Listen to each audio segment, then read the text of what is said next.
As we have to say sometimes, good enough. Welcome into the Voice of College Football. It's a Monday. Hope you had a great weekend. I got to say that I did. I enjoyed my weekend. A lot of fun activities out there. And time to get to work. So we appreciate all of you. Comments and questions are always welcome. Super chat contributions are welcome as well. And keep in mind that in terms of financial contributions here, of course, they are appreciated beyond what you can believe and accepted and needed to a certain extent. But also keep in mind, no pressure whatsoever. Just kick back, watch, listen, debate, troll, trash talk, do whatever you will here at the Voice of College Football. The Amazon link. Now that's what you can do. The Amazon link's in the description section of all the videos. When you shop on Amazon, please use the link that we provide. And that is the way that you can contribute to the Voice of College Football, financially contribute without spending a penny. All right, let's get to the news of the day. I have not been engaged in much college football today. It's been about running a business and doing such things. But I do notice that there are several news items out there to be reviewed. Want to say thank you to everyone who joined us last night on the new launch of the College Football After Dark show. We do appreciate you. Thanks for hanging with us through the transition phase. We are looking to expand and build and do that show better than ever with a new twist to it, but also the old twist of allowing you as members to take part, to jump on, to talk, and to have a good time talking college football pretty much for as long as you want. So that is the goal. That continues to be the goal for that show, College Football After Dark, to be a benefit to you, a member, and then also for you to have that access to be a member and to jump on here and talk college football. So we appreciate Minnie Hunt for leading us into a new era of the show as we get close to a fourth season. But also we are also looking to expand and continue what is already the element of that show that many of you are very comfortable with and enjoy. So we think we can achieve both. All right, let's get to the news of the day.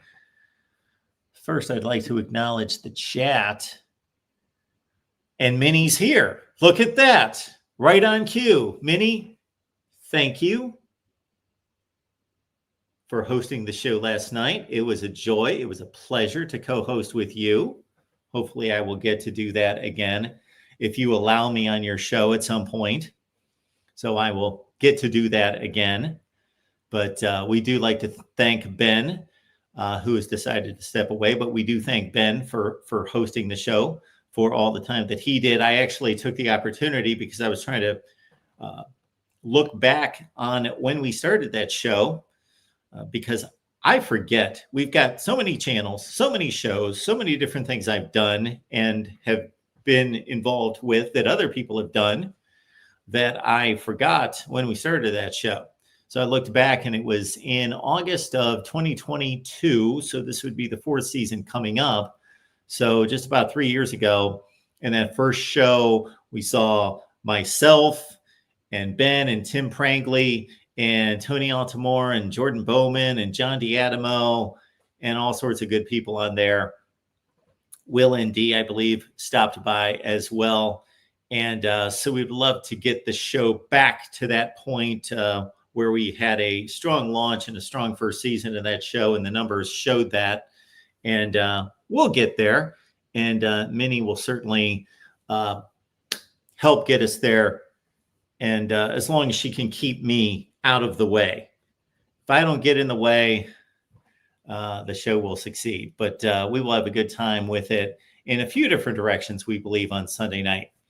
Ralph, good to see you. Garrison's here. Thanks for checking out the show. Thank you, Garrison. You can catch Garrison And again, I used to have all this stuff on the top of my head, but there's just too many teams and too many channels.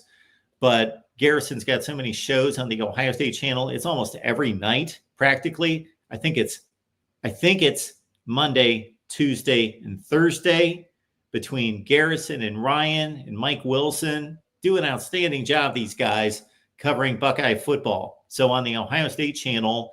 And then I chip in with our little show, Ohio State Buckeyes Live, with Tony Girdman and Steve Hellwagon on Wednesdays at 11 a.m. Eastern time. But Garrison, great job holding it down concerning Ohio State football. I think Todd says it all right there. Many, many, many, many. I can't say it that many times and that fast. All right, let's get to the news of the day. And there's a few items that caught my attention. And not all of them are fun stuff, but yes. This is a difficult one to deal with right here. So when we deal with situations like this, and this is about the worst thing that could possibly happen to a human being that most of us watching this cannot relate to in any such way. So I just want justice served. This is all I want in these situations. And if the person who is being accused is innocent, just because there's maybe been a criminal act and from someone else, I want justice. Whatever justice is. And so as it stands right now, we just have to take it for what it is, and we will see what the report shows us. We can see the headline, and this is concerning BYU quarterback Jake Retzloff, who I understand from some reports I saw in the last few days, because of the guidelines and the policies at BYU, Retzloff is going to leave the school and transfer. Now, I don't know how that is going to affect his playing time and status with a new school. He's obviously a marketable quarterback. He started for one of the top 15 teams in the country last year and won 10 games. He's a good quarterback, not a great quarterback, but let's get to the more important aspect of this.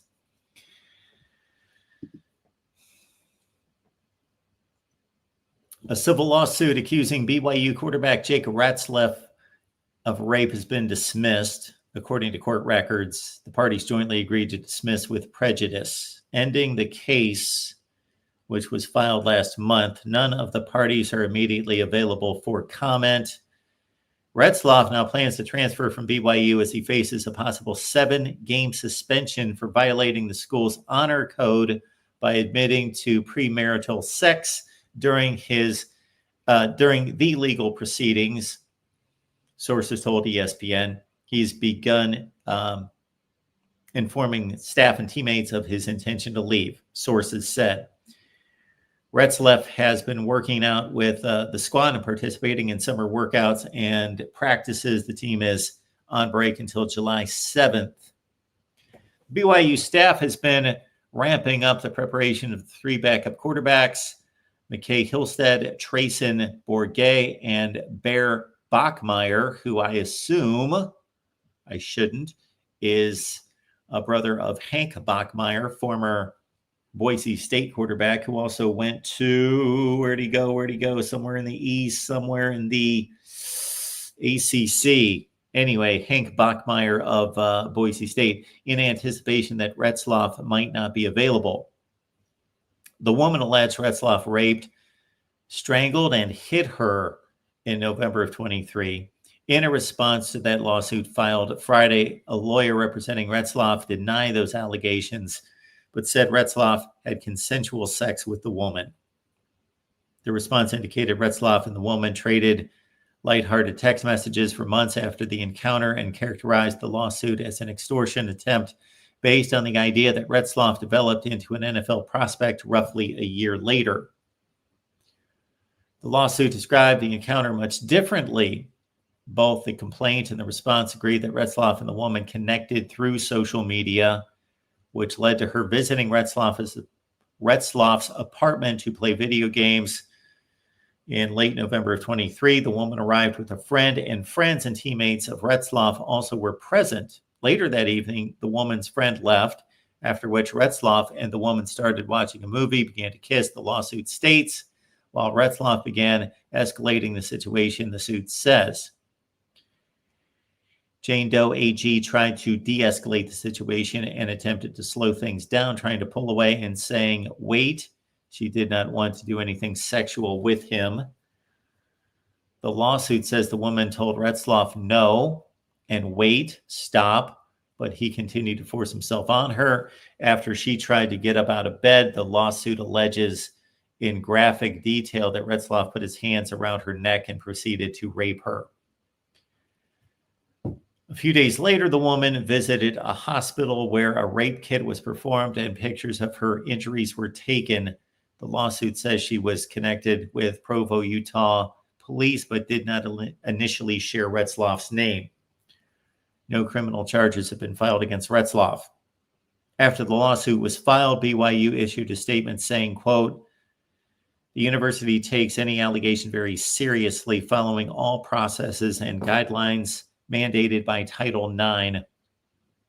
Due to federal and university privacy laws and practices for students, the university will not be able to provide additional comment.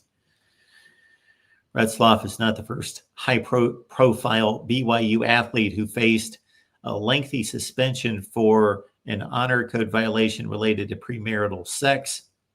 This basketball player did. We don't need to read about him. Retzloff, who's graduated from BYU, is expected to enter his name into the transfer portal in the coming days. Sorry, maybe my glasses would be good to have. He started 13 games for BYU. Again, they went 10-2. And he threw for 20 touchdowns and 12 picks. Just so justice is served. That's what I want. And we will most likely never know.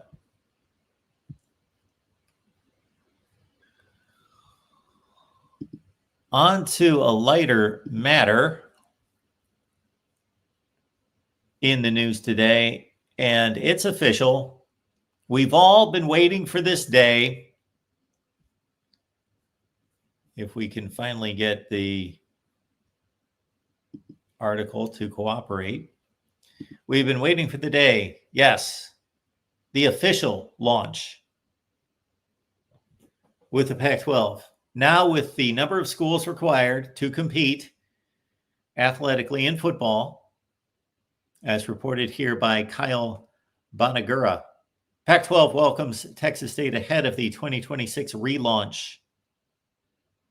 Don't know that anything is necessarily needed to delve into here. Texas State is going to be a part of the Pac-12. They have reached their 8-member limit. We're extremely excited to welcome Texas State, a foundational member of the new Pac-12.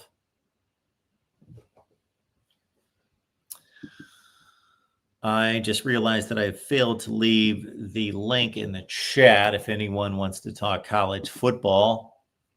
I'm here. That's my job. Some of you caught the video I posted a couple hours ago concerning the SEC. The title is rather vague. If you would like to check it out, I have some harsh words for the SEC.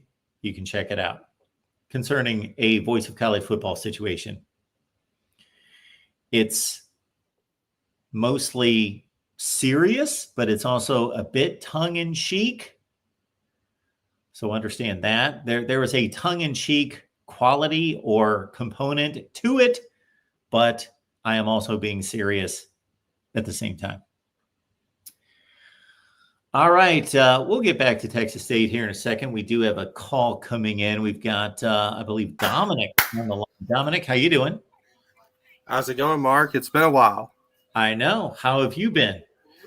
Man, I have been good myself. Just, Excellent. keeping an eye on WWE and such outside of college football. So I'm pretty much starting to get back into the swing of things on that.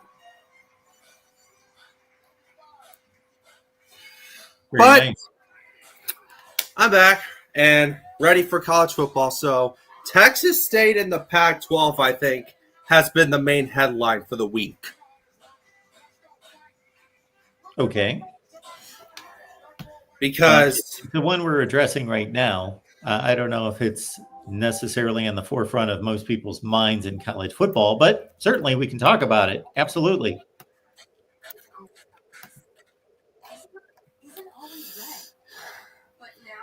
yes, I did not expect this. Like, they were in somewhat of a smaller conference outside of, the power conferences like the Yes. ACC. Are you still there, Dominic? There you are. But now that they're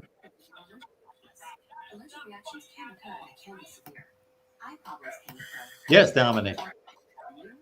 yes, but now that they're in a bigger conference, honestly, I would look out What are we looking out for? because the way they played the past season. The way Texas State played? Last season, yes. Yes. Well, how would you describe Texas State's play last season? Are you taking that as a positive or a negative? I'm definitely taking that as a positive because last year they went 8-5. Yes. And made a bowl game. Yep. That right there is the reason why I think they're going to be a huge team to make another bowl game this year and play better, in my opinion, than they were last year in the Sun Belt Conference, which they were last year. So they're going to be with a ton of power teams, and I feel like they're going to be a little better than last year than they were in the Sun Belt. Okay. Well, thank you for the analysis on Texas State. Anytime.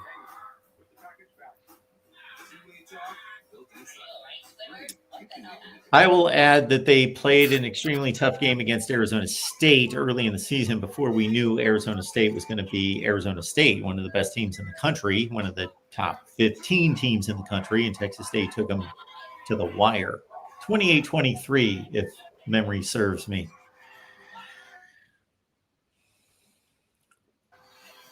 Yeah. Anything else on your mind, Dominic? No, not really. That's pretty much all I wanted to talk about. Well, it's good to hear your voice there, Dominic. We appreciate you stopping by. Thank you.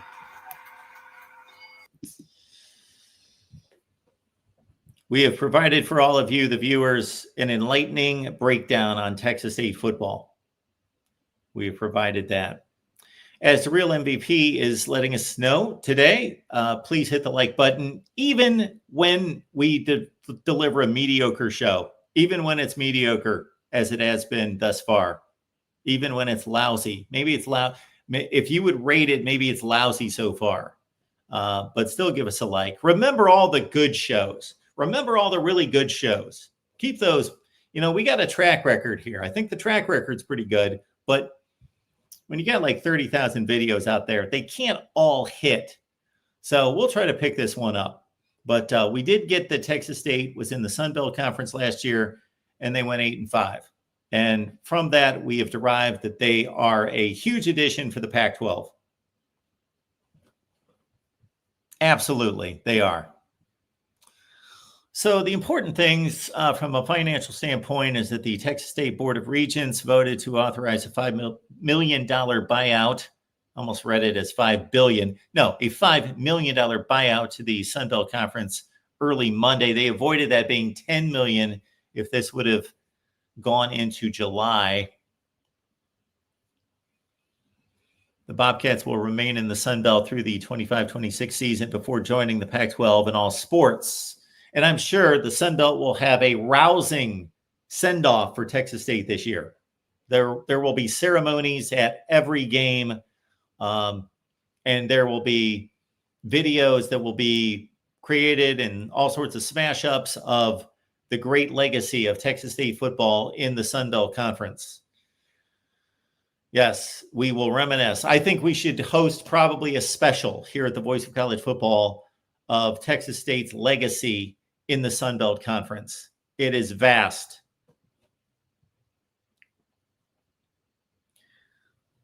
So we've got a box here that tells us something. This is taking us back to 1996. Why they chose 1996 is beyond me. That was 29 years ago. Okay. So if you see this box on the screen, Pac-12 evolution, this is a wonderful article from ESPN, but I'm not seeing the connection with 1996. That list, 1996, that's the same list that they could have printed for 1978. That's the same list of teams that would have been printed for 2010. Why they picked 1996? That's beyond, unless I'm missing something somewhere. Somebody help me out. So somebody just arbitrarily chose 1996 to compare the Pac-12. Again, it's the same conference it was in 1978 when Arizona and Arizona State joined. That was their first year in the Pac-12. It was the Pac-10 before that. Or I'm sorry, my apologies. It was the Pac-8 before that. Then it became the Pac-10. So at the point that they're pointing out there in 1996, it's actually the Pac-10. And then it became the Pac-12. So this graphic, I don't get this graphic. If you were going to build a graphic, ESPN, this is how you would do it. You'd put 1978. You would put pre-78, the Pac-8. Show the 8 members. Then in 1978, 2 added, Arizona, Arizona State. Then, not jump to 2023. Before that, Utah, Colorado, they were added to the Pac-10 to become the Pac-12 in what, I'm always off by a year or so, 2011.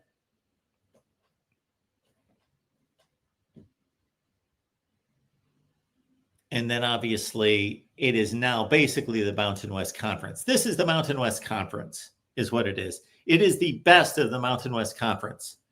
Who is the best school, football playing school left in the Mountain West Conference? Probably Air Force most of the time. They are the most successful football program that is left in the Mountain West Conference. But we've got Oregon State and Washington State. And unfortunately, well, we're going to have this for one more season. I enjoyed the 2 teams playing in one conference by themselves. I enjoyed that. I just liked that we still had the Pac-12. It still existed. I don't know how history is going to show this when we look up Pac-12 football history for 2024 and 25. 2 teams. 2 teams. I don't know who you want to make the champion of the Pac-12 because Washington State had a better record, but Oregon State beat Washington State. So now we will finally in 2026 have Boise State, the best group of 5 school by far, not even close. For the last 25 years, Boise State has been far out in front of everyone else. Everybody else has just taken a spurt at them. Tulane, Houston, San Diego State, Cincinnati, UCF, Fresno State, just brief pockets of time. But Boise State has been way out in front. So the Mountain West, or now the Pac-12, the Pac-12 gained a huge coup in Boise State. Colorado State, fine. Fresno State, they're usually good in football. Oregon State, San Diego State, Texas State, Utah State, Washington State, they needed one more school. They needed to get to 8.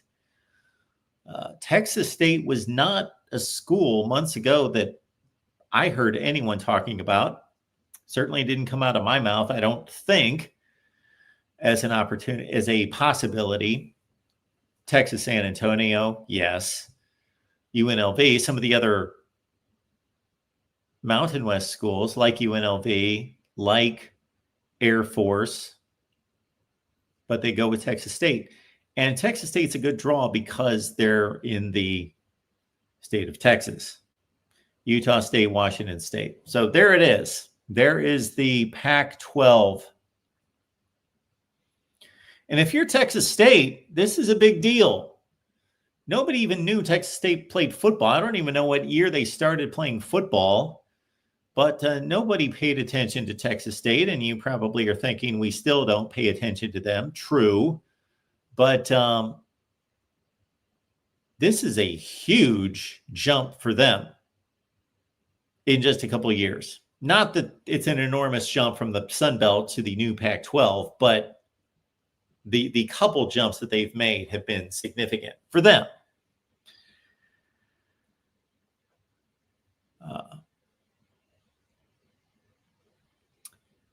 Texas State, which had been in the Sun Belt since 2013 after making its FBS debut with one season in the WAC in 2012.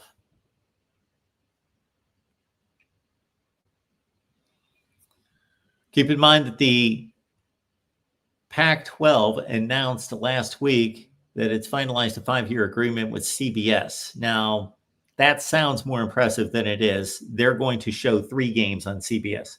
Their championship game, which has been, meaning we're looking at the Pac-12 currently like the Mountain West. The Mountain West championship game has been on CBS. Hang on. Has it been?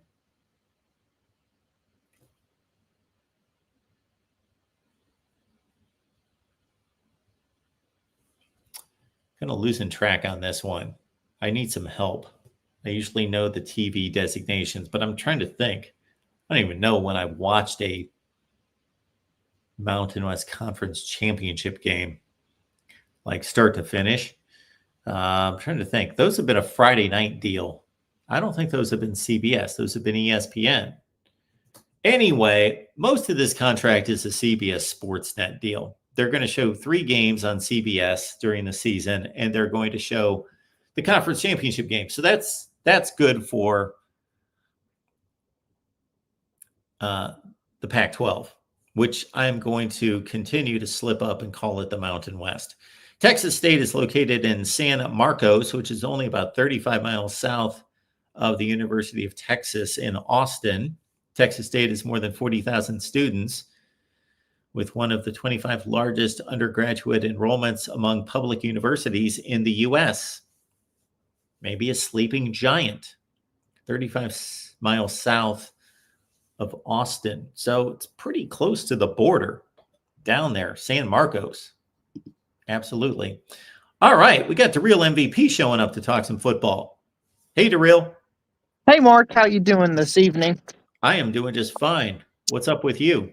Well, I mean, this Texas State move, it's a whatever move in the grand scheme of things. It's just they're just looking for a warm body type thing. But Yeah.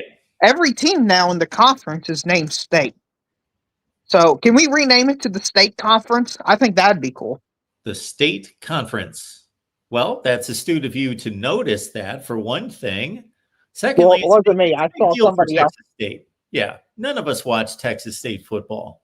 I would love to know the most number of minutes or quarters that anyone that will watch this live stream or has ever watched this channel has ever watched Texas State play football. And again, it comes to mind that they gave Arizona State a game early last season. And that's about all I can tell you about Texas State last year off the top of my head. Besides, I did know that they were 8-5. I pretty much have everyone's records locked in my brain, but that's about it. Why do you think with the the Pac-2 TV contract, they didn't announce how much money was going to be in the contract? Usually anytime I see a media deal, it's like 7 years, $7 billion, or like 5 years, $500 million. But this one just said 5 years. Why do you think that is? I found it strange, and I saw others found it strange as well. Well, the first thing that comes to mind is the embarrassment of the dollar amount compared to other deals that we're used to seeing. There. I was watching the Monty show and they thought it was because the Pac-12 deal, the new Pac-12 deal, is basically the same as the Mountain West deal. So therefore, it's not really anything to brag about. Like, I think it's a good point. Why didn't they just do a reverse merger between the two Pac-2 and the Mountain West? Because that's basically all that's happened. It would have been a lot easier, I felt like, in terms of money for the exit fees and stuff, if they just had the other two. And that's what was my guess in terms of what was going to happen as soon as Washington State and Oregon State were relegated to their own little island out there, that the Pac-12 would fold and the Mountain West would just scoop them up and go about their merry way forward as a 14-team conference that seems to be doing well, the Mountain West, up until this point. So it's not worked out well for the Mountain West because they've lost their best athletic and football playing schools.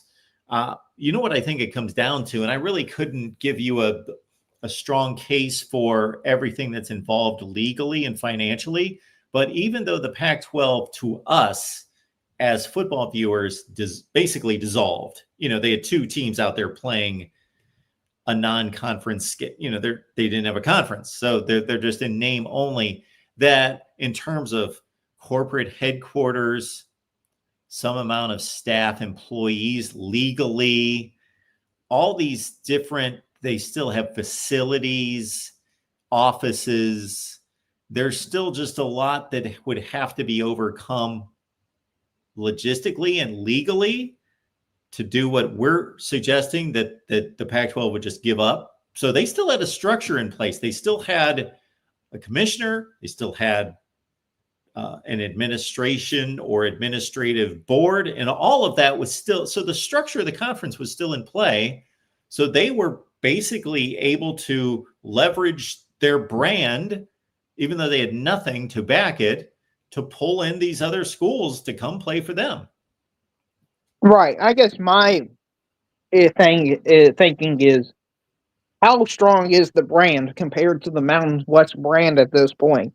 Because if you're Boise State and you're only getting 3 CBS games, probably 1 or 2 at maximum, how much different is that than just being in the Mountain West in terms of an athletic move? Yeah. Like, I just don't get it for those type of schools. I understand the prestige and all that. I just don't understand the athletic incentives to move conferences. Yeah. So in terms of TV exposure, this deal is roughly what it's been in the past, because to my recollection, the Mountain West and CBS meant that we saw about 3 times a year, they would just arbitrarily, it seemed, throw on a game at like noon that would be at 10 a.m. In front of their SEC game. But obviously the CBS was all nothing but SEC forever. And they had this side contract with the Mountain West, but it played itself out on CBS Sportsnet, not on CBS. But about 3 times a year, they'd shove a game in at noon just in front of the SEC game.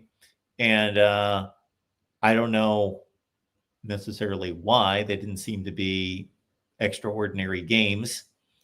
But for them to get their Pac-12, or I'm sorry, Pac-12, I'm confused. The Pac-12 championship game on CBS, that's a big deal. That's a favorable outcome. Yeah, but is that worth moving an entire conference and paying the exit fee and all that stuff? No, not at all.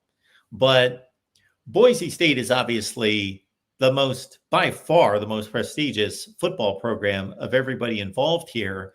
And I'm not saying that was the entire decision, but football's driving everything. So once they made the decision that, hey, this is worth it. Now, I'm sure they didn't act alone. There was this group of schools that said, okay, if you do it, we'll do it. If you don't do it, we won't do it. Let's figure out, is this collectively better for us, or do we stay put? And they determined it was better. Now, did they determine it was better simply because the Pac-12 used to play big-time college football and they thought that they would be perceived as a big time conference because it's technically a power conference, but it's not. Now, if that turned out to be the entirety of the decision, that's pretty weak.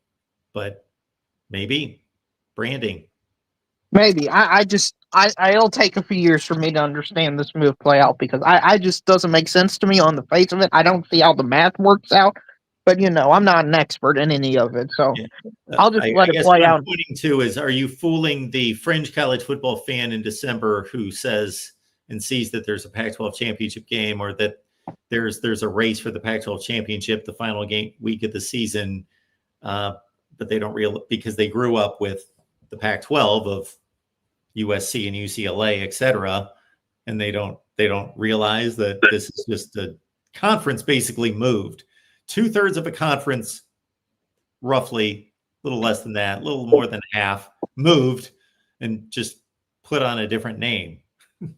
Right. Absolutely. And I saw that Jake Retzlaff, the BYU quarterback, has been suspended 7 games. Yeah, we read that article. It must have been right before you jumped on. Yeah, BYU, I guess, is now a prime candidate for the -3. I mean, they had some lucky escapes last year, particularly against Oklahoma State and Utah, in games they should have lost and could have very easily lost, but somehow pulled a rabbit out of their hat in both those games. And with how competitive the conference is as well, BYU, I feel like, is going to be one of those teams that's probably going to go 5-7, 4-8 based off this news. Yeah, there's a few interesting ways to look at this, because it's not like BYU has been in the Pac or in the Big 12. Got the Pac-12 on the brain. It's not like the BYU has been in the Big 12 for 15 years and they've racked up 9 and 10 win seasons over and over.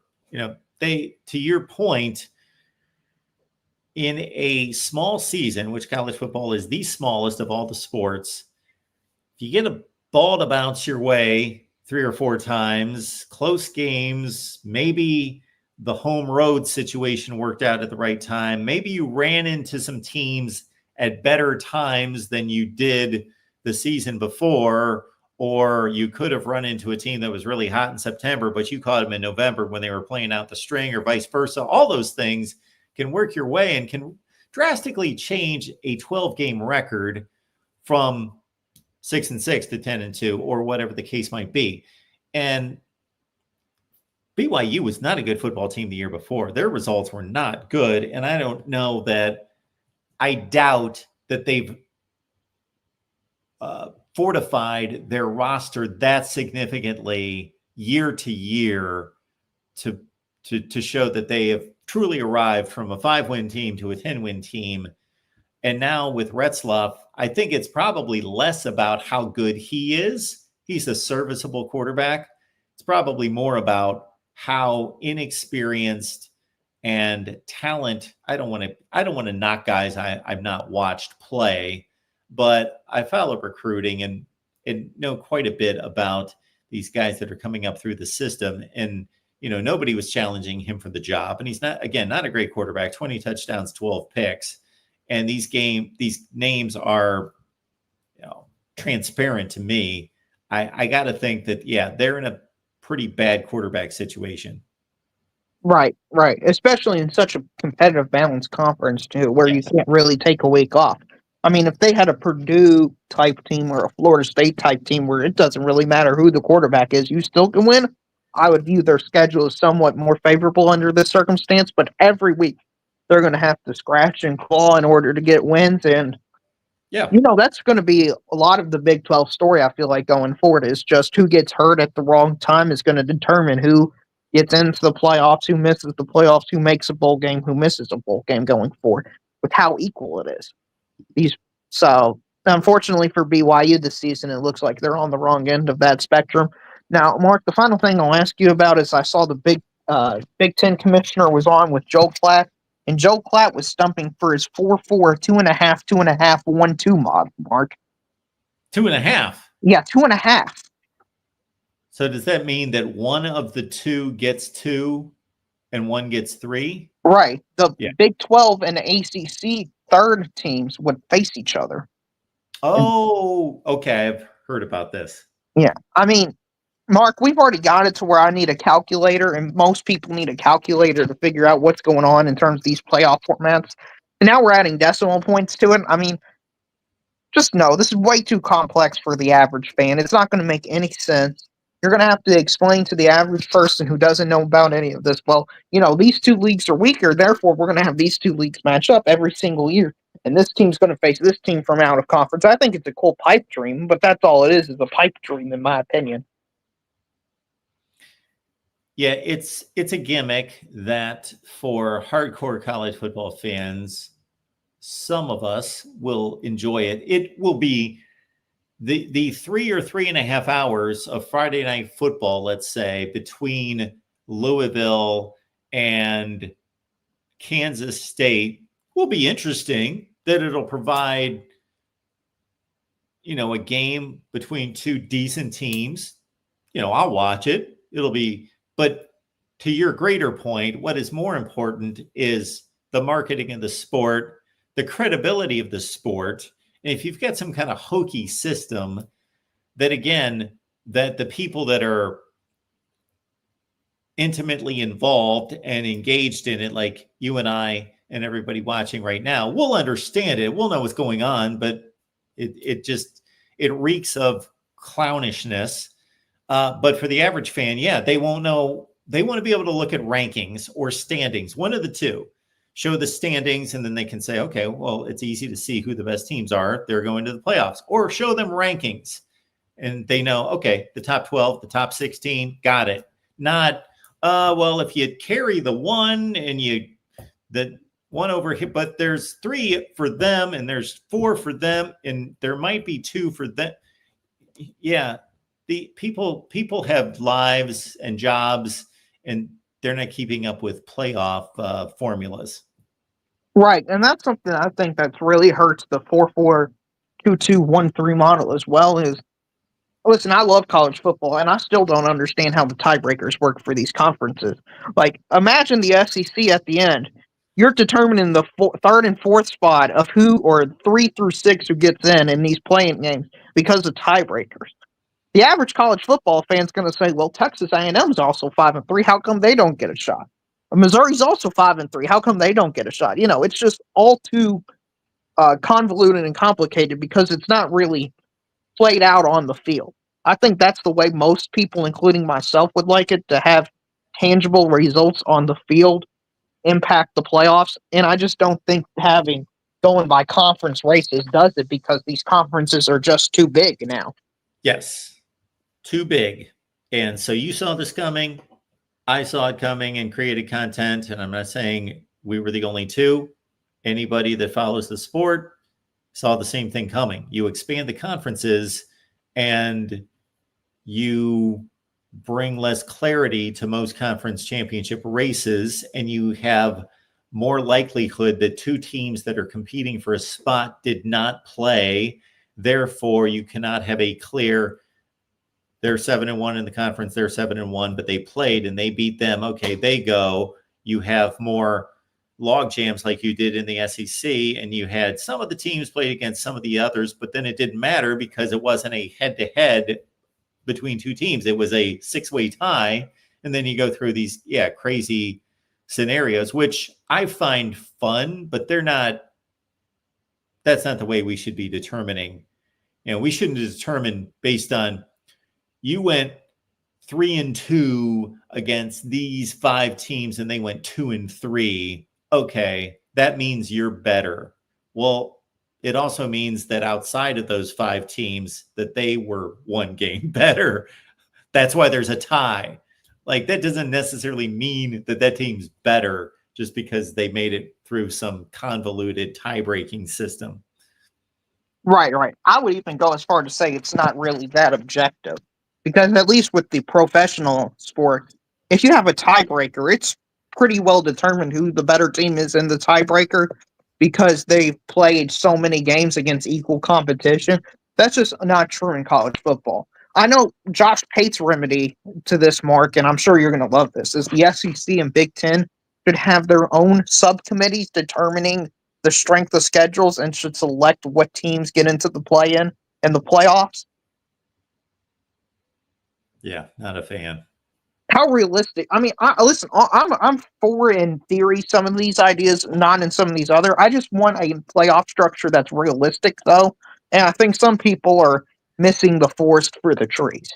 And I think Josh Payne and Joe Klatt are two prime examples of these people because it's way too confusing, way too complicated, and nobody's going to follow along. And I know less about Josh Pate than I do Joel Klatt, but from what I know about Josh Pate, he has a lot of respect, and they both cover the sport extremely well and are highly respected. So I have nothing but good things to say about them in general, but I don't agree with, yes, their particular takes here. As soon as you brought up the subcommittees, leaving a boardroom and then letting us know who advances, it reeks of the 1973 situation between Ohio State and Michigan. I don't know if you're familiar with that. Are you aware of what happened in 1973 in the Big Ten? No, I'm not Jackson. I'm not a historian of the game. Ohio State and Michigan were both undefeated. They tied when they played. Of course, there were no overtimes then. They tied 10-10. Well, by rule, the Big Ten already had a rule to deal with this. Ohio State had gone to the Rose Bowl the year before. So Michigan should have automatically gone to the Rose Bowl in 1973 as the team that had not been there the most recent. However, somebody pulled a lever somewhere and said, oh, we're all going to meet. All the Big Ten athletic directors are going to meet, and they're going to figure out who the best team is, and they're going to send them to the Rose Bowl. And they came out of there, and the vote was like 5-4-1 or 4-3-1. Somebody abstained, and Ohio State went to the Rose Bowl. Just magically, just somebody decided they just thought Ohio State's better. They're going to the Rose Bowl. Yeah, that's pretty dumb, Mark. And I don't want that to be the case going forward in college football. But let's also understand that it was dumb that they had a rule that you couldn't go back to the Rose Bowl because you went the year before. That was also stupid. So. That is equal. That is less dumb than actually breaking your own rule, which you had there on purpose, just to have a subcommittee go in and say we think this team's better, despite the on-field result between two pretty equal teams. I'm giving reason for people to hate Ohio State even more. That's like the COVID year. The Big Ten, it's amazing that the Big Ten has wielded such power in this sport. Yeah, they screwed over Indiana. They do just dumb things, and they set themselves up for the dumb things. Like with the COVID situation, the SEC came out looking great. They had a will, they had a way, they had a plan, they executed it. The other conferences looked like they just followed the leader. The Big Ten was obviously in disarray and arguing with itself. But the Big Ten was the one why they didn't foresee this, especially in a year where you could predict nothing about who was going to be able to play how many games, that they boxed themselves into this. And I don't even remember what the stipulation was. It was a certain number of games had to be played. 6 games. 6 games, yes. And so Ohio State played 5 games. And so we are all of about 6 weeks after this declaration was made, and the Big Ten saying, it's all right. Yeah, I hate it too for Indiana because that Indiana team played Ohio State and they competed against Ohio State. 42-35. Right. Yeah. It would be more morally ambiguous if Indiana just got steamrolled in that game, like 42-14. Yeah. But that was the best Indiana's competed against a good team in a very, very, very long time, including last season. Now, I find it funny for different reasons. One being I'm an Ohio State fan. And I would even find it funny if it was some other conference and they were doing this for Texas or for Alabama, just because of the just obvious bias that, okay, that's our best brand and that's our best team. So we'll just, even though, again, not that the smart thing would have been, okay, this is a very unpredictable year. We're going to have to take it week to week and figure out what is going to be fair and what is going to be best for the conference. And you just leave it at that. not make some declarative statement that you're not going to be able to live up to 6 weeks later. But I would say that I think their default or their defense was that even if Ohio State played the next game, if they would have played an extra game and lost, they still would have had the tiebreaker on Indiana because they played head-to-head. Yeah, I mean, who could have seen this type of possibility occurring before the season, though? I mean, yes, who that could there's have tiebreakers involved when teams are only playing 5 games. Yeah, who could have seen this coming at all? I mean, who could have foreseen such a massive, unforeseeable consequence like this coming? It's amazing. We're all run by idiots, Mark. It feels like. It does at times. It does. So anyway, Mark, I think that's all. Oh, final thing I'll ask you real quick is how many games? Because with my conversation with Levi, I didn't get to ask you how many games is the Big 12 going to win in the playoffs in the next 5 years?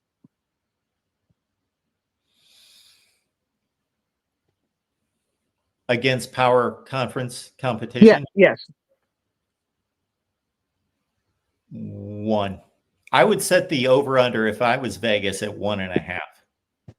Well, I'm still sticking with my 0 mark because Okay. it's not going to happen, 1. especially with the straight seeding. They're going to be the 11 or 10 or 9 seed, and they're going to play Texas, Ohio State, Georgia annually, and they're going to get killed in all those games. But that's just, a conspiracy theory like everything else is for the Big 12. We'll just see it play out on the football field year in and year out. So, looking forward to that, Mark. Anyway, have a great rest of your show. Thanks, Surreal. Appreciate it.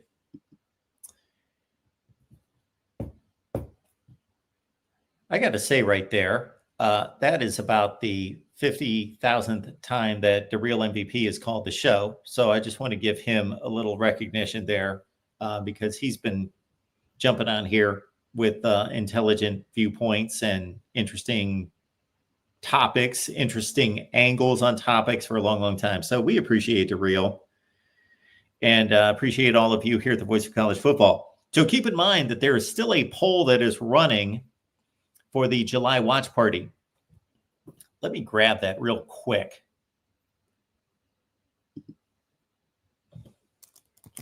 So go to the community tab that's on the front page of the channel, and you can follow that to a poll. And of course, I've got a different channel lined up here, so I got to switch to the main channel. Oh, and I've got the option to watch the Ohio State-Boston College game from 1990. Shows you what I watch here. Okay. See how this poll's doing at this point. This is our July watch party. So we had a great time with the June watch party, which was Michigan, Ohio State 2021. And so join us for the watch party. Become a member. And that's the vote total currently. We've got almost 500 votes cast, 490.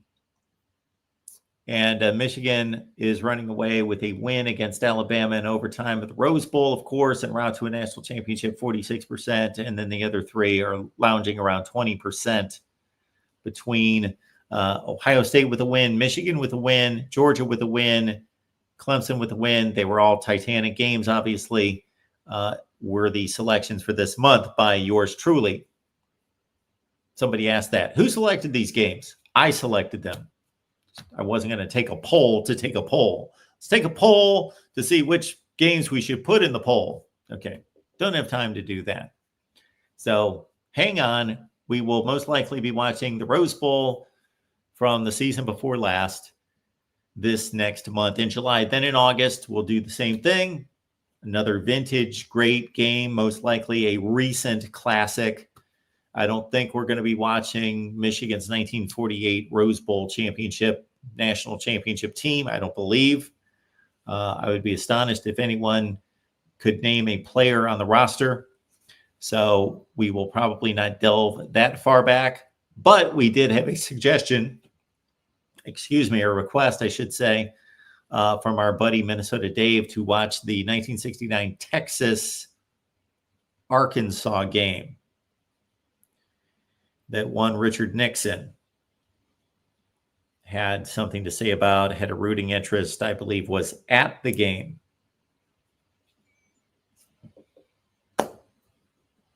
Maybe I'll make an executive decision and we'll go back to 1969, possibly. Whatever the outcome, we've got most likely the Rose Bowl from 2024 lined up for our July watch party, then the August watch party, and then I think the real fun starts in September, where if we get a certain level of support, you guys really want to do it, then we're going to have a watch party every week of current games. So let's say week 1, you guys vote LSU and Clemson as the winner on, I don't know, Sunday night, Monday night, Tuesday night, sometime early in the week. I'm thinking that Sunday we'll take the vote. We'll put up the poll on Sunday, and then either on Monday or Tuesday, we will have our watch party. And week 1 could be Miami, Notre Dame. Oh, wait a minute. Time out. We've got games on Sunday and Monday the first week. So we'll obviously do it on Tuesday or later the first week. But I believe that if we've got the kind of support that we would love to have here at the Voice of College Football, then we will do a watch party after every weekend's play. If not, we'll go to a once a week deal.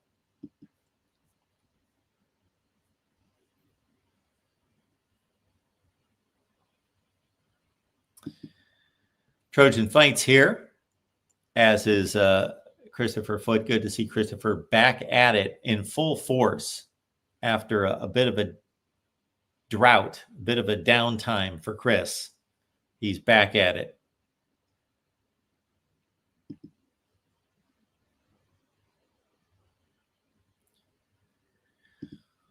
Mike is nominating the Rose Bowl of 2022 when Jackson Smith and Jigba went off for 347 yards.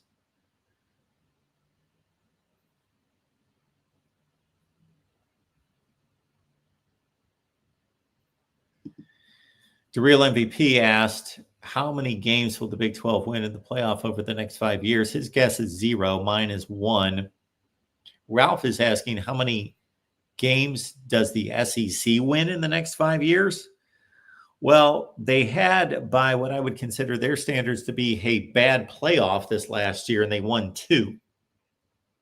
Texas beat Arizona State, and Texas, hang on. Georgia lost their first game to Notre Dame. Tennessee lost to Ohio State. Texas beat Arizona State.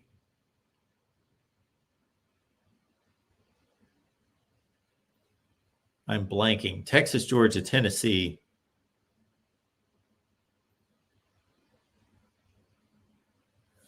Texas, Georgia, Tennessee.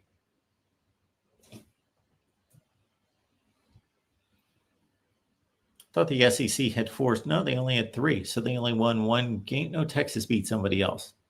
Texas lost the semifinal game to Ohio State. They, of course, had no, they did not have a first round bye. Okay, Texas beat Clemson. Then they beat Arizona State.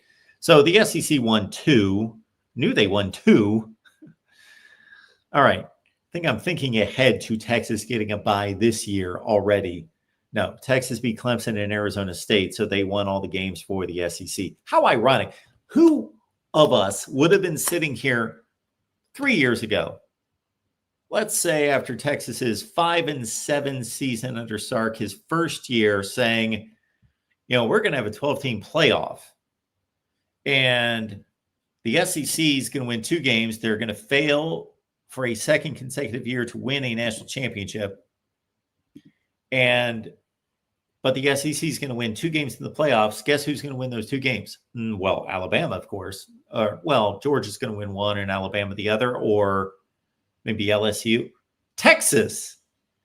Who would have thought that after 2021, maybe even 2022, after they went 8-5 in the Big 12, that Texas was going to be the team that was going to win 2 playoff games for the SEC, the only 2 for the SEC, and Texas was going to also be the best challenger to Ohio State. 1 yard from tying the game with 4 minutes left. So, yeah, the SEC will win, I would say, somewhere between 2 and 3. Well, we're going to have a 16-team playoff as well. So that changes all sorts of, I'm going to say about 20 games, at least 20 in the next 5 years. There could be 6 or 7 SEC teams in the playoff.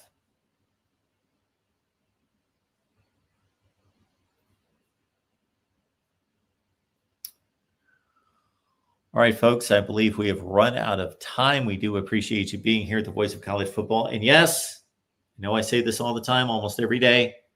We will get to the all-time program rankings. We knocked out the Big 12. We've got to get to everybody else. We're going to do the Big 10, the ACC, and the SEC. Then we're going to put them all together. And we're going to piss a lot of people off by ranking the programs all time. But we got the stats to back it up. And then also, yes, we are going to do a workshop one of these days and nights. Maybe I'll start it like in the middle of the day because we might as well just knock out the entirety of college football. I should set up a day to do that. You understand what we're deciding here? Chris Foote should be all involved in this.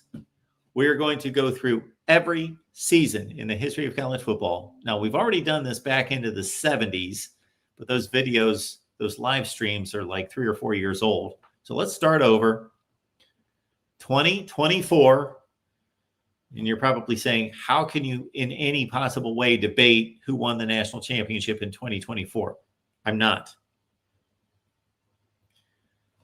There could be some consideration given to some teams, however, that earned a playoff spot just as much as some teams that were awarded a playoff spot, meaning in 2023, no, I'm not taking away a national championship away from Michigan. That's the NCAA's job. But anyway, just kidding. Kind of. 2023, Michigan is the national champion. They have been recognized by the Voice of College Football as the national champion. And I'm sure Jim Harbaugh has just gratitude that goes up in the air toward the heavens, toward the sky, toward the Almighty every day, thanking the Voice of College Football that we have kept Michigan's national championship for 2023. What I'm stating, though, is that there should be a notation that Florida State earned a playoff spot. So they did not have the opportunity to win the national championship. So we're not changing any national championships from 2014 through 24 at all. But there's some notes to be made. UCF in 2017, where's their playoff spot? In other teams. Now, once we get into the BCS, 2007 needs to be addressed. 2008 needs to be addressed. 2004 needs to be addressed. 2003 needs to be addressed. 2001 needs to be addressed. Now, Miami's the national champion. They obliterated Nebraska. They were the best team. I'm not taking away a national championship from Miami, but 2000 needs to be addressed. Again, not taking away Oklahoma's national championship, just putting a note in the history books that the wrong team was in the BCS national championship game. Same thing in 1998. The wrong team was there, or not necessarily the wrong team in Florida State, but look how ridiculous the system is. Florida State, 1998, we're talking about Florida State, Ohio State, Wisconsin, Arizona, UCLA, Ohio State, Florida State, Wisconsin, UCLA, Arizona. I think I'm missing one other team. There were 6 teams, had 1 loss. Who goes to the national championship game? There should be a tournament. There should be a playoff. So anyway, and then once we get to 1997 and before, then, oh my goodness, we just obliterate these national championships. Just obliterate them. So we will do that. I may have like 4 people watching me, but I'm going to sit here and do it. I think I will talk it up for weeks on end, and that may boost the crowd to 9. Blue Wolverine, good to see you. Blue Wolverine is personally responsible for all sorts of memberships here at the Voice of College Football. And Blue Wolverine, if you just jumped on board, we were teeing up our watch party for July and August. All right. Yeah. National Championship Workshop. That's what we're going to call it. National Championship Workshop. 1990 is going to be a good year. And again, we've already done this to a certain extent. Let me look at my notes. I have trimmed them up and cleaned them up and gotten them to, let's see where we stand on this.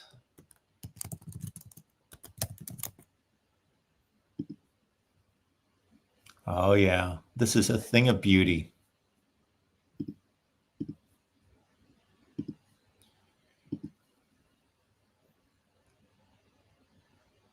(1974), the AP, Oklahoma, 11-0. The coaches said USC because there was an issue with Oklahoma and the NCAA. We'll have to look into that. But for me, based on the results on the field, Oklahoma is the undisputed national champion, 11-0. 1975. Oklahoma is the consensus national champion by the AP and the Coaches Bowl. Why? I don't know. They went 11-1. So did Ohio State, Alabama. Both of those teams went 11-1 as well. Why aren't they national champions? I think for a lot of you, your next answer is going to be because that's what they voted. So they're omniscient, right? The AP voters and the Coaches Poll, they are omniscient.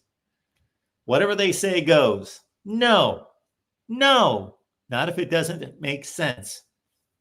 I'm not saying to take away a national championship from Oklahoma.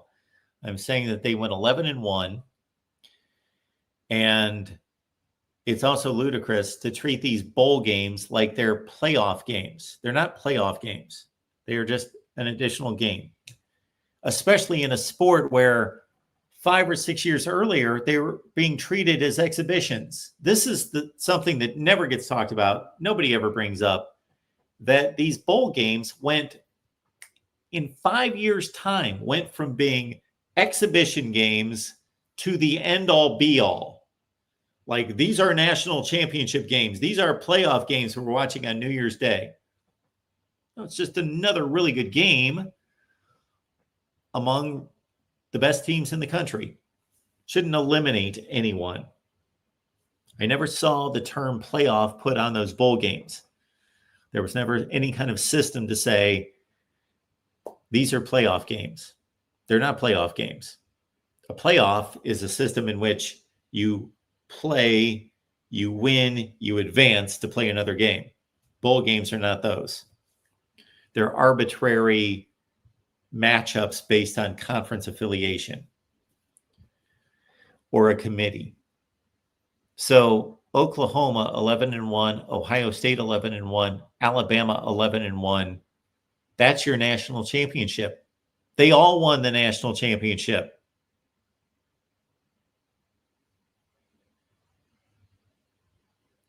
Oklahoma lost to a 7-5 Kansas team.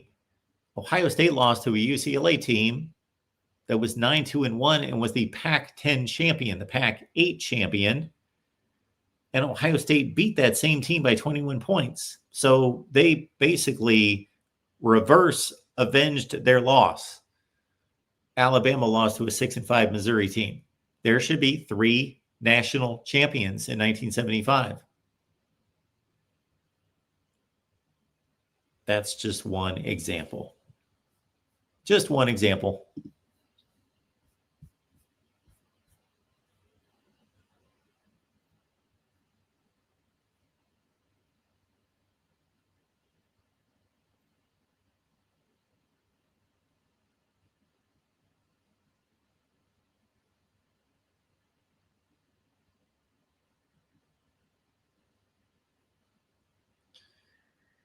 Yeah, we're going to have to find a good day. We're going to have to find a good day. I think I'm going to start about noon. And I'm just going to sit here and people will come and go and wander through and then be like, Mark, is he ranting about 1943? What's going on? And they'll leave. And again, we'll have, just like we do now, basically nobody's watching. So there's no reason for me to be sitting here. But thank you for the 13 people that are watching. Do appreciate you being here at the Voice of College Football. We'll be back on Tuesday for this show and the Iowa show. And also keep in mind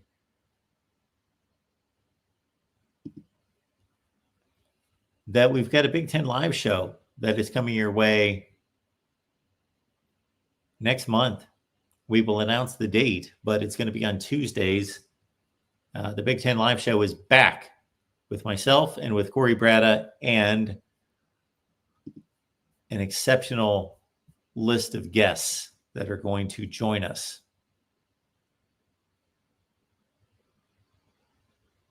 All right. Good to see you all here at the Voice of College Football. We will see you on Tuesday at 4 Eastern.